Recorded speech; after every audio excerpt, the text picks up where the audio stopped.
সীমান্ত ও বিশেষ করে দুর্গম পার্বত্য অঞ্চলে খচ্চরের সাহায্যে এতদিন এক জায়গা থেকে অন্য জায়গায় পণ্য পরিবহন করত ভারতীয় সেনাবাহিনী। এবার জানোয়ারের ওপর নির্ভরতা কমাতে রোবোটিক খচ্চরের সাহায্য নেওয়া হবে।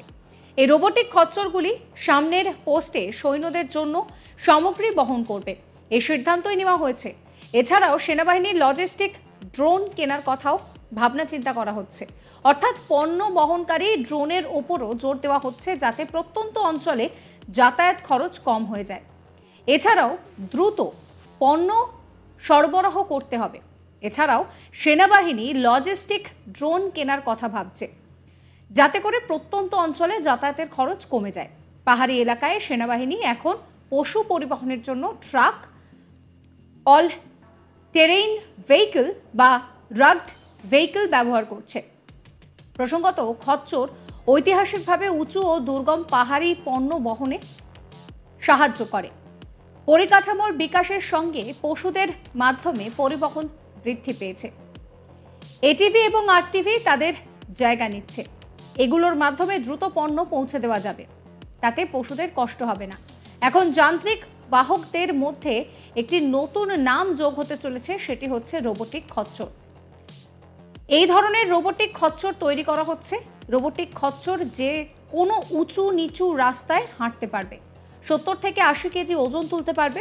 যদি বড় রোবট ব্যবহার করা হয় তবে তাদের ক্ষমতা আরও বেশি হবে। বর্তমানে রোবোটিক খচ্চরের ট্রায়াল চলছে। এগুলো 70 থেকে 80 কিলো ওজন তুলতে পারবে। এটি বেঙ্গালুরুর ইন্ডিয়ান ইনস্টিটিউট অফ সায়েন্সের দ্বারা নির্মিত। সম্পূর্ণ উন্নত রোবোটিক খচ্চরের চাহিদা এখন বেশ অনেকটাই, যা কিন্তু স্বয়ংক্রিয়। এই গ্রীষ্মে প্রোটোটাইপ পরীক্ষা করা হয়েছিল। গত বছর জানুয়ারিতে সেনাবাহিনী 100টি রোবোটিক খচ্চরের প্রয়োজনীয়তার কথা জানিয়েছিল। এর জন্য কিন্তু একটি প্রপোজালও তৈরি করা হয়।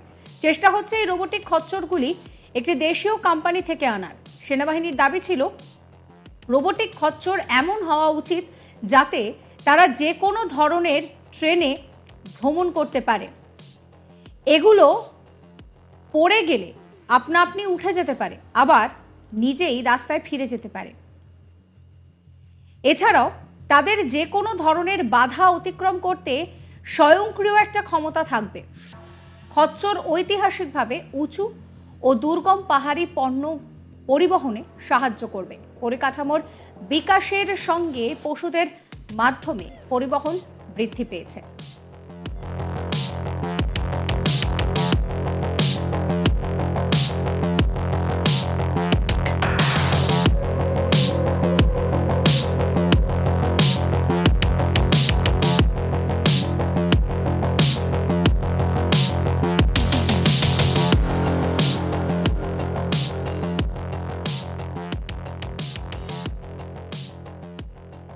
সীমান্ত ও বিশেষ করে দুর্গম পার্বত্য অঞ্চলে খচ্চরের সাহায্যে এতদিন এক জায়গা থেকে অন্য জায়গায় পণ্য পরিবহন করত ভারতীয় সেনাবাহিনী।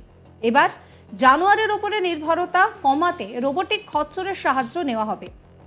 এই রোবোটিক খচ্চরগুলো সামনের পোস্টে সৈন্যদের জন্য সামগ্রী বহন করবে, এই সিদ্ধান্তই নেওয়া হয়েছে। এছাড়াও সেনাবাহিনী লজিস্টিক ড্রোন কেনার কথা ভাবছে, অর্থাৎ পণ্য বহনকারী ড্রোনের ওপরেও জোর দেওয়া হচ্ছে যাতে প্রত্যন্ত অঞ্চলে যাতায়াতের খরচ কমে যায়।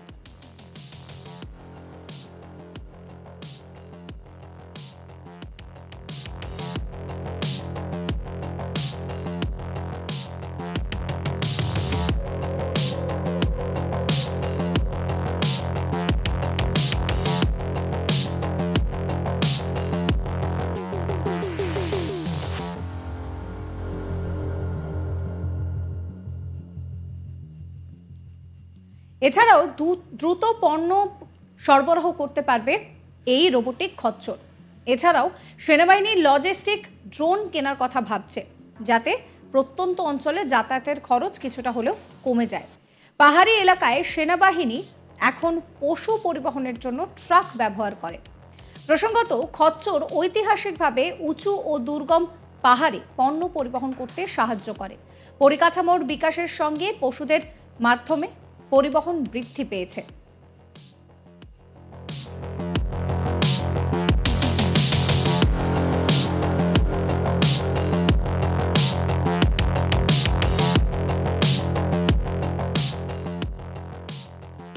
সাবস্ক্রাইব করবেন আজ তাক বাংলার ইউটিউব চ্যানেলকে, ফলো করবেন হোয়াটসঅ্যাপ চ্যানেলও।